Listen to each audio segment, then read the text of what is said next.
Leider en Temben Kosim Kalipi, waarnemende adjunct-directeur van arbeidsverhoudingen bij het departement van arbeid, sluit nou saam met Dirk Herman, die adjunct-uitvoerende hoof van Solidariteit, bij ons aan. I want to start with you, Mr. Kalipi. We've listened to Mr. Janssen's story now. He's also a Khoi leader. He says he's from the oldest people of this country. The land actually belonged to them originally.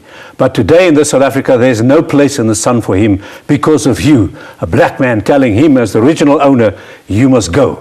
Is it true? It's not true.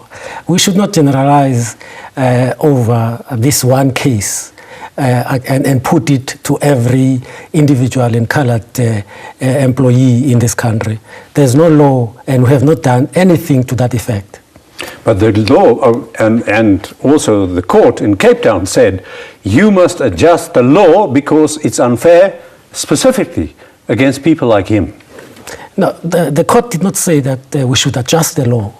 I mean, the court can only say that we should adjust the law if the law is unconstitutional. If the law is implemented unfairly, the court can say, rectify that unfairness that the court says. Do you believe there's unfairness in the application of the law?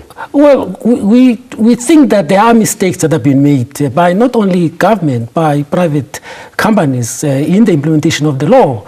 There are mistakes that are being made, and in this case, there might not have been a mistake, but that does not... Specifically, what is the mistake? It's not... Look, I mean, the issue of regional and national demographic is in the law. There's nothing wrong about that. There's nothing wrong in correctional services opting for one of the two. The law says use them both. Now, the problem is that in the law, that's what we're correcting now with the amendments, is that how do you use both? If you've got black and white and the law says use black and white, how do you use both? And that's the problem. Now, the court in this case has said that then in the Western Cape, you should use the national demographic. But we should also not forget that, irrespective of what demographic you use, if you look on the implementation of employment equity in all the province, in the Western Cape itself, there's no doubt that colours are the majority. But when you look on where they fit in the levels, senior management, they are not the majority in companies and government department in the Western Cape. Whether you look at national demographic, whether you look at provincial demographic, they are not there.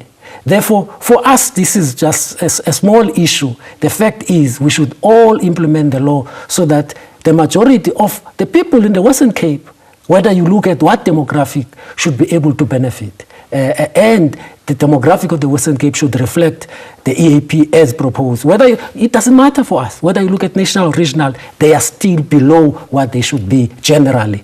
I'm not talking about this one particular case. Okay. And I would like to have Dirk Herman to comment on that, but could I first ask you, let's just get back to the basic principles. Do you, in principle, believe that affirmative action, as we have it now, is the right thing to do? I do think that a country with a history like ours does need a corrective action in the form of affirmative action. But it's a question of how it is applied and also setting targets where there is a beginning and an end, where you say by the time when you have this kind of mix, you ought to begin to think of a non-affirmative action period beyond, because you'll have corrected what you wanted to correct. So there must be a sunset clause kind of thing? There must be a sunset clause, but the implementation should be aggressive, should be honest.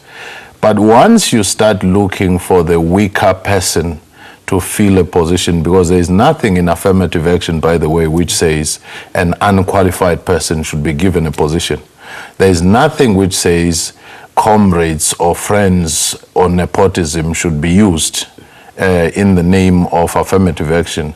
And I do agree with your earlier presenter that perhaps with the help of a hindsight, there might just be a need for a special dispensation for the people of Khoi and San descendants, although it is not as easy. And that in itself, I want to correct myself by saying, being Khoi San descendant is not the same thing as being colored, because everywhere else now you have found that people have used this category when in fact a huge chunk of that category is not even Khoi or San. Dirk, jy kan miskien net vinnig kommentaar lewer oor die kwessie van die Wes-Kaap, maar dan ook in die besonder oor die feit dat julle nou probeer 'n debat bestuur wat ook in die parlement gevoer gaan word oor die beginsels en hoe daar soort van 'n koördinasie gekry kan word tussen almal van ons dat ons dan minstens saamstem oor die basis daarvan, want lyk my daar begin daar alreeds 'n probleem wees. Kom ons gooi daai twee vrae van jou sommer saam. In die eerste plek is my kommer en ons het nou hier van die departement se kant af gehoor dat die fokus van regstellende aksie het absoluut ontwikkel in 'n soort van 'n syferbenadering. Watter demografie moet ons gebruik? Moet ons die nasionale demografie moet gebruik? Moet ons provinsiale demografie gebruik? So die fokus is op 'n rasgebaseerde, uitsetgebaseerde benadering. Nou die basiese probleem is, indien jy dit gebruik en jy sê Suid-Afrika se ten volle gelyk wees, indien die rasse presies saamgestel word, dan raak dit absurd. Kom ons kyk net so 'n bietjie na een van die probleme. En daar is eenvoudig te min wit mense in Suid-Afrika om te diskrimineer. Indien ons vanaand ten volle verteenwoordiging is, dan beteken dit dat daar net so wat 2,5% swart Suid-Afrikaners minder werkloos sal wees. So die antwoord moet dus op 'n ander vlak wees. En dis hoekom ons sê, indien ons praat oor 'n groot debat oor regstellende aksie, dan moet ons kyk of ons nie 'n alternatiewe idee-raamwerk moet ontwikkel nie. En alternatiewe idee-raamwerk sê ons lê in 'n insetgebaseerde benadering waar jy fokus op die ontwikkeling van mense, nie 'n rasgebaseerde benadering wat net kyk na syfers nie. Dit beteken dus dat ons moet gaan kyk radikaal na opleiding en ontwikkeling. Die feit is, indien ons opleidingsaanbod nie verteenwoordigend is nie, dan kan die aanbod binne in die mark ook nie verteenwoordigend wees nie. Die topbestuur sal nooit verteenwoordigend wees as die vaardigheidsaanbod nie verteenwoordigend is nie. So ons sê die denkskuif moet wees van 'n uitsetgebaseerde syferbenadering na insetgebaseerde mensbenadering en daarvoor vra ons 'n sosiale dialoog, want daardie oplossing gaan nie in die howe gekry word nie. Dit gaan deur harde politieke debat en gesprek gebeur. Môre is ons byvoorbeeld in die parlement waar ons 'n voorstel gaan petisioneer by die parlement vir 'n parlementêre debat om hierdie ideeskuif teweeg te bring, wat aan die einde van die dag wat ons betref goed sal wees vir die produktiwiteit van Suid-Afrika en die waardigheid van almal. Maar ek is bekommerd as ek net hoor sakrekenaartjies en dit bepaal mense se toekoms.